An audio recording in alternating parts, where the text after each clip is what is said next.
So hello guys, welcome back to my channel. So guys, आज हम देखेंगे metal से नॉन मेटल्स के प्रीवियस ईयर क्वेश्चन। सो देखते हैं। सो क्वेश्चन फर्स्ट है। अब आप ये देख सकते हो, ये आपका लॉन्ग आंसर टाइप क्वेश्चन है। ठीक है। सो इसमें काफी सारे पार्ट्स पूछे हुए हैं। ठीक है। सो जैसे आप देखते हो कि ABC पार्ट, 1 2 3 पार्ट कुछ इस टाइप से भी आता है, और इस टाइप से आपका पूरा जो है क्वेश्चन भी आ सकता है। ठीक है।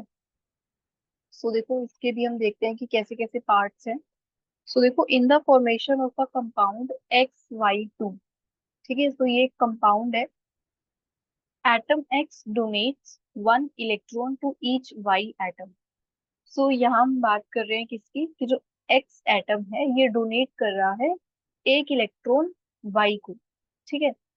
और टू ईच Y एटम, दो Y के एटम्स है। सो देखो यहाँ पर, जो X होगा और ये Y।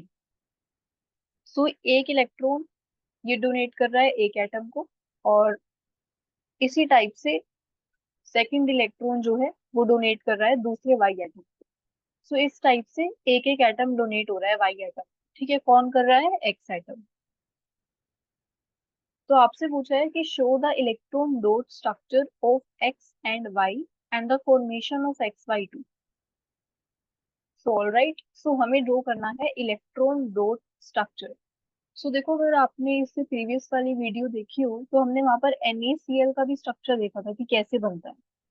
ठीक है। और कैसे देखा था? पहले हम इनकी कॉन्फ़िगरेशंस लेकर आए थे, इलेक्ट्रॉनिक कॉन्फ़िगरेशंस देखी थी हमने।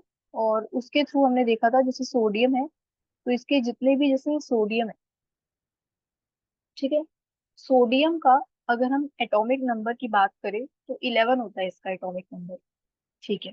इलेक्ट्रॉनिक कॉन्फ़िगरेशन अगर हम इसकी लिखें तो हम लिख सकते हैं 281। ठीक है। तो एटॉमिक नंबर 11 है इसका। ठीक है।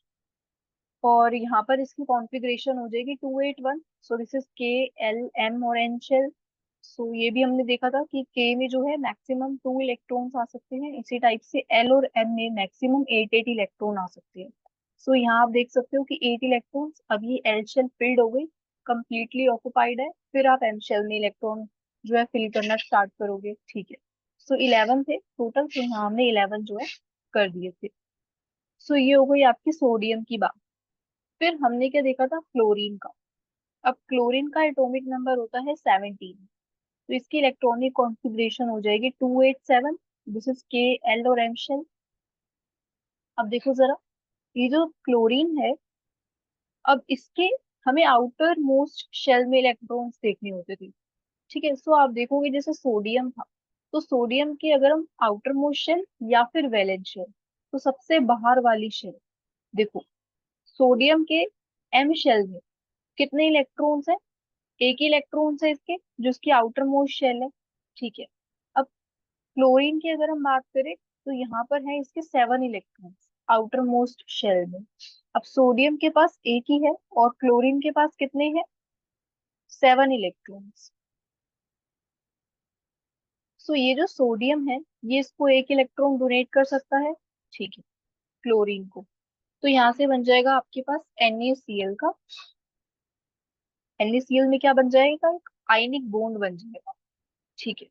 जैसे कोवलेंट बॉन्ड होता है, इसी टाइप से यहाँ पर सोडियम एक इलेक्ट्रॉन डोनेट कर देगा Cl को, और यहाँ पर बन जाएगा एक आयनिक बॉन्ड। तो आप इसको ऐसे लिख सकते हो, बिकॉज ये एक इलेक्ट्रॉन अपना डोनेट कर रहा है Cl को, तो इसके ऊपर आएगा पॉजिटिव चार्ज। ठीक है। सो जो भी स्पीशीज, जो भी एलिमेंट अपना इलेक्ट्रॉन डोनेट करता है उसके ऊपर आता है पॉजिटिव चार्ज। इट मीन्स कि इसके पास इलेक्ट्रॉन्स की डेफिशिएंसी हो गई। ठीक है। अब इसी टाइप से जैसे Cl है, अब इसने एक इलेक्ट्रॉन लिया है तो इसके ऊपर, इसको एक इलेक्ट्रॉन इसने गेन किया है, तो इट मीन्स इसके ऊपर आ जाएगा नेगेटिव चार्ज। ठीक है। सो ये आपका बन गया NaCl का कुछ इस टाइप से स्ट्रक्चर। ये है इसका इलेक्ट्रॉन डॉट स्ट्रक्चर। ठीक है। सो इसी टाइप से हमें इलेक्ट्रॉन डॉट स्ट्रक्चर बनाना है XY2 का। सो इस XY2 का हम कैसे बना सकते हैं? अब देखो, जैसे हमने बात की कि अगर हमें सोडियम और Cl के लिए क्या देखा था हमने, इसका आउटर मोस्ट शेल के इलेक्ट्रॉन्स हमने देखे थे। ठीक है। जैसे इसमें 1 है और इसमें 7 इलेक्ट्रॉन्स है इसके आउटर मोस्ट शेल में। इट मीन्स हमें एक्स और वाई के लिए क्या पता होना चाहिए, इसकी इलेक्ट्रॉनिक कॉन्फ़िगरेशन। बिकॉज देखो एक्स और वाई एटम तो अननोन है ना ये, तो इनका एटॉमिक नंबर तो हम नहीं बता सकते कि हमें एटॉमिक नंबर बता दे और हम जो है इलेक्ट्रॉनिक कॉन्फ़िगरेशन इनकी देख लें। अब एटॉमिक नंबर हमें नहीं पता, तो ये एक्स और वाई एटम दोनों अननोन है, तो इनकी इलेक्ट्रॉनिक कॉन्फ़िगरेशन आपको गिवन है। देखो ये है एक्स एटम और ये है वाई एटम, तो इन दोनों की इलेक्ट्रॉनिक कॉन्फ़िगरेशन गिवन।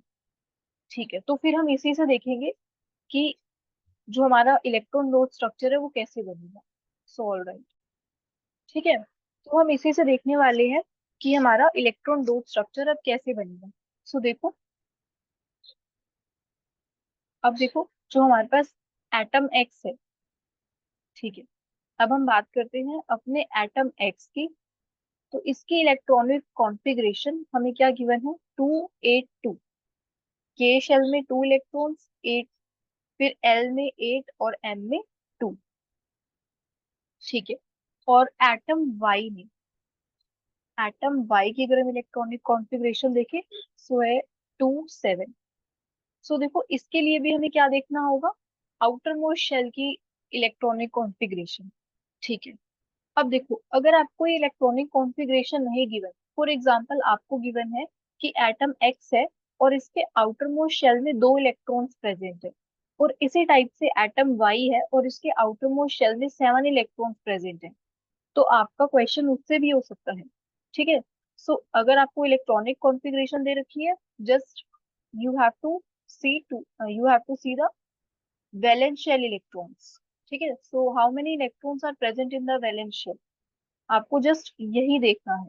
सो एक्स एटम में 2 प्रेजेंट है और वाई एटम में 7 इलेक्ट्रॉन्स प्रेजेंट है। सो ऑल राइट, सो सबसे पहले हमें ड्रॉ करना है इसका इलेक्ट्रॉन डॉट स्ट्रक्चर। सो देखो, अब एक्स के पास वैलेंस शेल में 2 इलेक्ट्रॉन्स है, तो ठीक है, हम एक्स के पास 2 इलेक्ट्रॉन्स हमने शो कर दिए। ठीक है, सो ये दीज आर इस टाइप से आपका। ठीक है, सो देखो एटम एक्स के पास 2 इलेक्ट्रॉन्स थी। अब देखो एटम वाई की अगर हम बात करें, सो 7 इलेक्ट्रॉन्स है, तो ठीक है, सो 1 2 3 4 5 6 और 7। ठीक है, सो ये आपके 7 इलेक्ट्रॉन्स हो गए, 1 2 3 4 5 6 और 7। अब हो गई, ठीक है, 7 इलेक्ट्रॉन्स वाई के पास। अब इसी टाइप से वाई जो है, वाई का सेकंड एटम XY2 है ना आपका, इस टाइप से है कंपाउंड XY2, तो वाई के 2 एटम्स है। ठीक है, सो यहाँ पर भी 1 2 3 4 5 6 और 7। ठीक है, सो ये हमारी बात हो गई वाई की, और ये हो गए हमारे पास सेकंड वाई एटम। तो ये हमारे पास वाई का एटम फर्स्ट है और ये इसी टाइप से वाई का एटम सेकंड है। ठीक है, सो इनके आउटर मोस्ट शेल में 7 7 इलेक्ट्रॉन्स थे, ये हमने शो कर दी। ठीक है, अब क्या होने वाला है, अब इसके ये अपने इलेक्ट्रॉन्स, एक इलेक्ट्रॉन डालेगा अपना फर्स्ट वाई एटम में और सेकंड इलेक्ट्रॉन जाएगा सेकंड वाले वाई एटम में। ठीक है, तो एक इलेक्ट्रॉन डोनेट कर दिया फर्स्ट वाले वाई एटम को, और इसी टाइप से जो सेकंड इलेक्ट्रॉन था वो भी डोनेट कर दिया सेकंड वाई के एटम को। ठीक है, तो अब यहाँ से क्या बना, देखो जैसे हमने NaCl में देखा था कि इसने एक ही इलेक्ट्रॉन डोनेट किया था ना, तो इसके ऊपर आया +1 का चार्ज, और Cl ने एक ही इलेक्ट्रॉन एक्सेप्ट किया था, तो इसके ऊपर आया -1 का चार्ज। अब जरा यहाँ देखो, यहाँ पर X कितने इलेक्ट्रॉन्स डोनेट कर रहा है, X जो है कितने इलेक्ट्रॉन्स डोनेट कर रहा है। अब देखो जितने इसने ओवरऑल डोनेट किए, आप उन इलेक्ट्रॉन्स को देखोगे, जैसे आप ऐसे देखो कि इसने एक वाई इलेक्ट्रॉन को एक एटम, मतलब इसने एक इलेक्ट्रॉन दिया एक वाई एटम को। ठीक है, सो एक्स दे रहा है एक इलेक्ट्रॉन एक वाई एटम को, तो सेकंड 2 इलेक्ट्रॉन्स दे रहा है ओवरऑल 2 वाई एटम्स को। तो जितने इलेक्ट्रॉन्स ये ओवरऑल डोनेट कर रहा है, उतना पॉजिटिव चार्ज आएगा यहाँ पर। जैसे कि इसने ओवरऑल कितने डोनेट किए अपने इलेक्ट्रॉन्स, 2 इलेक्ट्रॉन्स डोनेट किए 2 वाई एटम्स को, तो इसके ऊपर आएगा 2 पॉजिटिव का चार्ज, 2 प्लस। ठीक है। सो हमने ये देखा कि जस्ट एक एटम को नहीं देखना कि कितने इलेक्ट्रॉन डोनेट हो रहे हैं, ओवरऑल ये कितने इलेक्ट्रॉन डोनेट कर रहा है। एटम्स आपके तीन चार कितने भी प्रेजेंट हो, फॉर एग्जांपल अगर आपके पास कोई फॉर्मूला इस टाइप से है, ठीक है, और एक्स डोनेट कर रहा है अब 4 इलेक्ट्रॉन्स, ठीक है, 4 वाई के एटम्स को इस टाइप से, अगर 4 वाई के एटम्स है तो फिर आप 4 पॉजिटिव चार्ज यहाँ पे मेंशन करोगे। तो जितने इलेक्ट्रॉन्स को ओवरऑल डोनेट करेगा आप उतने ही पॉजिटिव चार्ज यहाँ पे मेंशन करोगे, ठीक है। अब नेक्स्ट देखो, अब वाई ने कितने इलेक्ट्रॉन्स एक्सेप्ट किए हैं, 2 इलेक्ट्रॉन्स एक्सेप्ट किए हैं ना उसने। तो आप ऐसे लगा सकते हो यहाँ पे कि वाई के ऊपर, अब देखो वाई के ऊपर कितना चार्ज आ सकता है, जैसे सीएल के ऊपर कितना चार्ज आया था, -1 का ना। तो देखो आप एक वाई के ऊपर कितना चार्ज आएगा, -1 का। इसी टाइप से दूसरे वाई के ऊपर भी कितना चार्ज आएगा, -1 का। सो ओवरऑल अगर आप देखो कि वाई के पास इस टाइप से 2 एटम्स है ना वाई के, सो दोनों एटम्स एक एक इलेक्ट्रॉन्स एक्सेप्ट किया इन्होंने, ठीक है, दोनों वाई के एटम्स ने एक एक इलेक्ट्रॉन एक्सेप्ट किया। तो आप इसको ऐसे भी शो कर सकते हो, देखो जैसे XY2 है ना, तो ये फॉर्मूला आपका बेसिकली कैसे बना होगा, जैसे एक्स के पास होगा 2+ और वाई के पास -1, और यहाँ देखो XY2, ये आपका फॉर्मूला बन गया। तो आप ऐसे ही तो शो करोगे ना। आप बेसिकली क्या शो करने वाले हो कि एक्स के पास 2 पॉजिटिव था, और वाई के पास आपके पास कितना है, वाई के एटम्स 2 है ना, तो इसके ऊपर आप शो करोगे -1 का चार्ज। सो देखो आप इसको ऐसे भी लिख सकते हो कि आपके पास 2 वाई के एटम्स थे और यहाँ पर 2 माइनस का चार्ज था, ऐसे वाई के एटम्स 2 थे। जैसे एक वाई के ऊपर -1 का चार्ज आया, इसी टाइप से दूसरे वाई के ऊपर -1 का। सो ओवरऑल वाई के एटम 2 थे, ठीक है। सो ये आया कि 2 एटम्स थे और इन्होंने टोटल 2 चार्ज लिया। अब देखो, अब इसको आप और कैसे लिख सकते हो, सो इसको आप ऐसे भी लिख सकते हो। देखो एक तो हमने ऐसे देखा कि अगर हम ऐसे फॉर्मूले से जाएं तो ये आपका कुछ इस टाइप से बनेगा कि x+2 था, और ये इस टाइप से हो जाएगा, ठीक है, बिकॉज एक वाई जो है कितने इलेक्ट्रॉन्स ले रहा है, एक ही ले रहा है ना।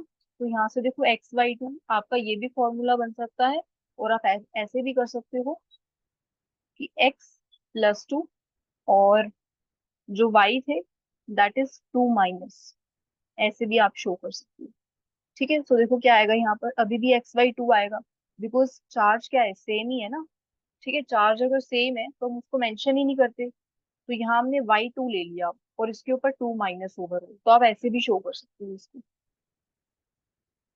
ठीक है। सो आप ये भी इसकी रिप्रेजेंटेशन सही है, और ये भी। सो Y 2 थे और इसके ऊपर ओवरऑल चार्ज था 2 माइनस का, ठीक है। तो ये भी करेक्ट है और ये भी आपका करेक्ट है, ठीक है। सो देखो अब जरा, ये हो गया आपका electron dot structure, electron dot structure, ठीक है। अब देखो नेक्स्ट हमसे क्या पूछा है, what is the nature of the bond in XY2। अब देखो कैसा बॉन्ड बना है, आयनिक बॉन्ड बना है, ठीक है। तो कौन सा बॉन्ड बना है, आयनिक बॉन्ड, आयनिक बॉन्ड, ठीक है। सो यहाँ से हमने देखा कि आयनिक बॉन्ड बना है। नेक्स्ट है, right any 3 properties of compound XY2, ठीक है। और नेक्स्ट में आपको इलेक्ट्रॉनिक कॉन्फ़िगरेशन गिवन है। सो भी हम इसकी प्रॉपर्टीज देखेंगे कि इस कंपाउंड XY2 की प्रॉपर्टीज क्या है, ठीक है। सो आपसे 3 प्रॉपर्टीज पूछी गई है, ठीक है, क्वेश्चन में कि 3 प्रॉपर्टीज आपको बतानी है। सो देखो पहले अगर हम प्रॉपर्टी की बात करें, सो हमने ये देखा कि जो कंपाउंड XY2 था वो कैसा है, आयनिक है। अब बिकॉज ये कंपाउंड आयनिक है, तो आयनिक कंपाउंड्स का जो मेल्टिंग पॉइंट होता है और बॉइलिंग पॉइंट वो काफी हाई होता है। सो आयनिक कंपाउंड्स का आयनिक कंपाउंड्स का melting point as well as boiling point, दोनों ही काफी ज्यादा होते हैं। ठीक है, तो ये हुई आपकी फर्स्ट प्रॉपर्टी। ठीक है, सो सेकंड अगर हम बात करें कि और कौन सी प्रॉपर्टी होती है, अब देखो, जैसे अगर हम chemical reactions and equations chapter की बात करें, ठीक है, सो वहां हमने क्या डिस्कस किया था, और आई गेस एसिड बेस का क्वेश्चन था प्रीवियस ईयर। ठीक है, सो वहां हमने बात किया था कि जो आयनिक कंपाउंड्स होते हैं ना, जैसे NaCl, ये इलेक्ट्रिसिटी कंडक्ट करते हैं। अब कैसे करते हैं ये इलेक्ट्रिसिटी कंडक्ट? सॉल्यूशन में, जैसे या तो ये वाटर में डिजोल्व हो, सॉलिड स्टेट में नहीं करेंगे ये। ठीक है, सॉलिड स्टेट में ये इलेक्ट्रिसिटी कंडक्ट नहीं करेंगे, बट एक्व स्टेट में या फिर मोल्टन स्टेट में। ठीक है, सो एक्व स्टेट में आपके पास सॉल्यूशन फॉर्म में होगा NaCl, वाटर डिजोल्व होगा। ठीक है, और मोल्टन स्टेट, दोनों ही स्टेट में आपकी इलेक्ट्रिसिटी कंडक्ट करेंगे ये। ठीक है, सो आप लिख सकते हो यहाँ पे जो सॉल्यूशंस होंगे of ionic compounds, solution of ionic compounds conduct electricity।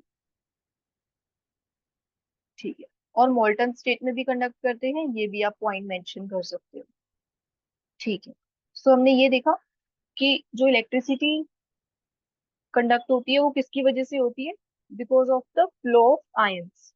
ठीक है, अब आयंस कैसे प्रेजेंट रहेंगे हमारे पास वाटर में, लेकिन सॉलिड स्टेट में ये इलेक्ट्रिसिटी कंडक्ट नहीं करेंगे। ठीक है, सो थर्ड पॉइंट अगर हम देखें कि थर्ड प्रॉपर्टी कौन सी है, सो देखो, आयनिक कंपाउंड्स जो होते हैं वो जनरली वाटर में सोल्यूबल होते हैं। ठीक है, बिकॉज वाटर कैसा है हमारे पास, वाटर का नेचर अगर हम देखें H2, पोलर होता है ये। ठीक है, सो इसका नेचर कैसा है, पोलर। अब देखो NaCl है, जैसे ये कैसा है, इसके बीच में आयनिक बॉन्ड है ना, तो ये वाटर में कैसे रहेगा, इसके आयंस Na अलग रहेगा। ठीक है, सोडियम आयंस अलग रहेंगे और क्लोराइड आयंस अलग रहेंगे, और वाटर कैसा है, पोलर। तो यहाँ से वाटर और जो NaCl है, ठीक है, इनके बीच में इंटरेक्शन हो सकती है। ठीक है, सो ये काफी ज्यादा सोल्यूबल हो सकती है।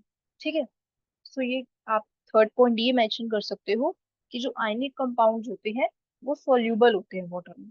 ठीक है, सो आयनिक कंपाउंड्स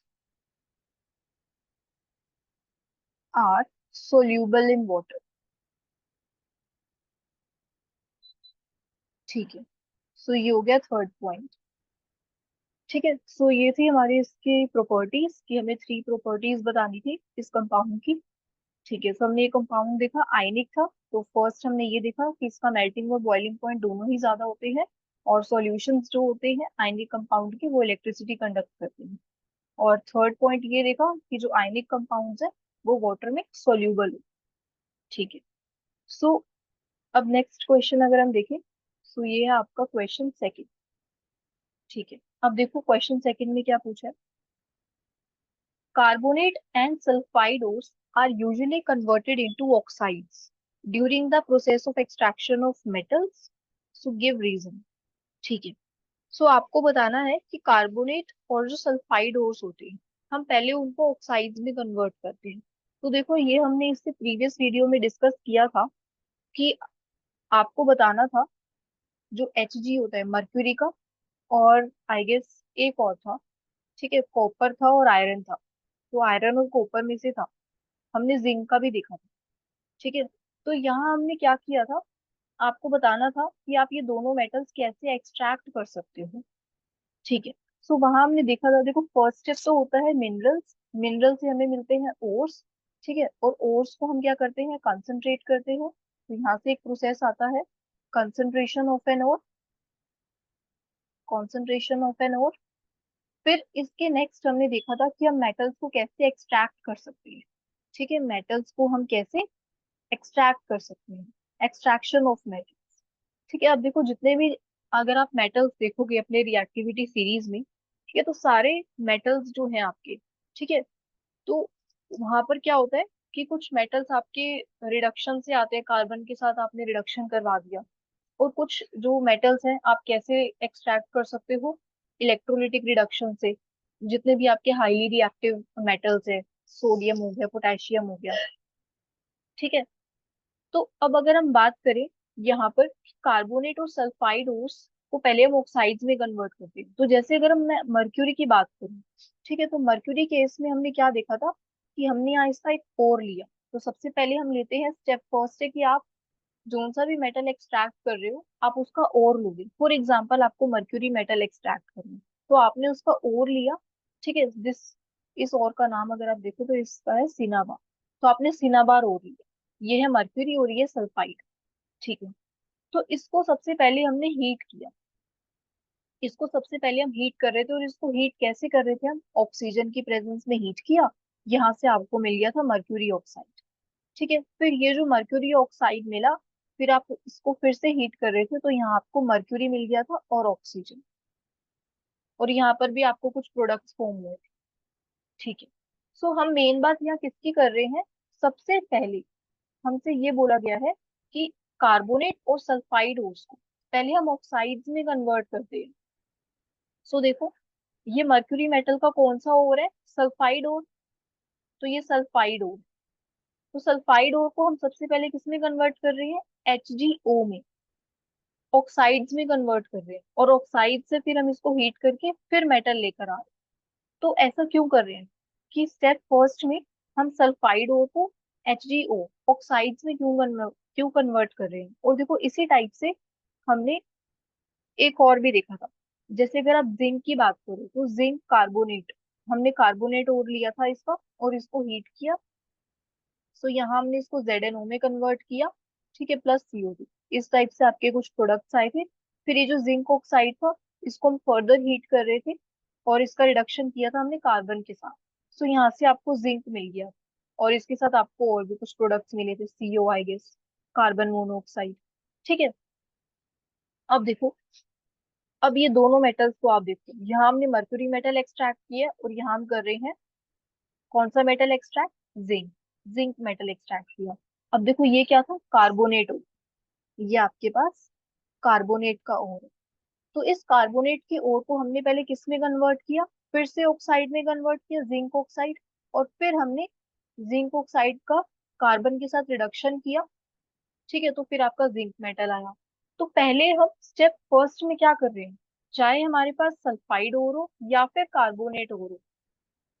ठीक है, तो पहले हम इसको किसमें कन्वर्ट कर रहे हैं, ऑक्साइड्स में इनके। जैसे मर्क्यूरी है तो मर्क्यूरी ऑक्साइड, जिंक है तो जिंक ऑक्साइड में कन्वर्ट कर रहे हैं। ठीक है। तो यहाँ से अगर हम देखें कि हम, अब देखो, जो ऑक्साइड्स होते हैं ना, ठीक है, ऑक्साइड्स को बेसिकली कन्वर्ट करना किसी मेटल में, जैसे ऑक्साइड्स को आपने हीट किया तो यहाँ से ऑक्सीजन आपका निकल गया। ठीक है, ये लिबरेट हो गई ऑक्सीजन, O2 गैस, और यहाँ से मर्क्यूरी मेटल मिल गया। तो ऑक्साइड से ऑक्साइड्स टू मेटल जो कन्वर्जन है आपकी, ये इजियर है। ठीक है, सो ये इजी है। सो ऑक्साइड्स को मेटल में कन्वर्ट करना इजी है, बट सल्फाइड को सीधा मेटल में कन्वर्ट करना डिफिकल्ट है। ठीक है, सो यही है इसके अंदर कि ऑक्साइड्स को जो है हम काफी इजीली कन्वर्ट कर सकते हैं, जैसे हमारे पास मर्क्यूरी ऑक्साइड हो गया। ठीक है, सो आप यहाँ लिख सकते हो कि जो मेटल ऑक्साइड्स है, it is easy, it is easier to convert metal oxide into metal. ठीक है, तो यहाँ पर आप लिख सकते हो कि it is easier to convert metal oxides into metal. ठीक है। अब एज कंपेयर टू कार्बोनेट और सल्फाइड, तो कार्बोनेट और जो सल्फाइड है metal carbonate, as compare to, आप यहाँ लिख सकते हो as compare to their carbonates और सल्फाइड्स। ठीक है। सो मेटल ऑक्साइड को मेटल में कन्वर्ट करना काफी इजी है, और जो कार्बोनेट सल्फाइड ओर्स है वहां से सीधा मेटल ऑब्टेन करना वो डिफिकल्ट है। ठीक है। सो अब देखो एक चीज और, जैसे जो सल्फाइड ओर है, या सल्फाइड ओर के केस में हमने देखा था हम रोस्टिंग करते हैं, और कार्बोनेट्स के ओर में हम करते हैं कैल्सिनेशन, तो ये भी आप देख सकते हो। ठीक है। सो ठीक है, सो कार्बन जो आपका रोस्टिंग है और जो कैल्सिनेशन है कार्बोनेट्स के केस पे आपका कैल्सिनेशन है, और सल्फाइड और में रोस्टिंग, तो ये भी हमने डिस्कस किया था इससे पहले वाली वीडियो में, जहां हमने मर्क्यूरी, जिंक और सोडियम का, इन सब का, ये जो मेटल्स थे तीनों, इन सबको एक्सट्रैक्ट किया था, तो आप वो भी वीडियो देख सकते हो। सो ठीक है guys, so thank you so much for today, so that's all.